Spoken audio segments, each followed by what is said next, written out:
வானிலை காரணமாக இலங்கைக்கான கப்பல் சேவை ஒரு மாதம் நிறுத்தப்பட உள்ளதாக சிவகங்கை கப்பல் நிறுவனம் அறிவித்துள்ளது.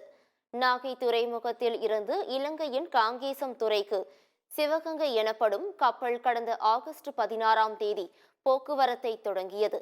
பின்னர் பயணிகளின் எண்ணிக்கை குறைவால் வாரத்திற்கு 3 முறை செவ்வாய், வியாழன் மற்றும் ஞாயிற்றுக்கிழமைகளில் மட்டும் இயக்கப்பட்டது.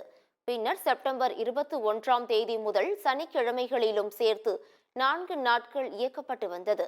இந்த நிலையில் வரும் நவம்பர் 19ஆம் தேதி முதல் டிசம்பர் 18ஆம் தேதி வரை வானிலை காரணமாக கப்பல் சேவை நிறுத்தப்படும் என இன்ஸ்ட்ரி நிறுவனம் அறிவித்துள்ளது.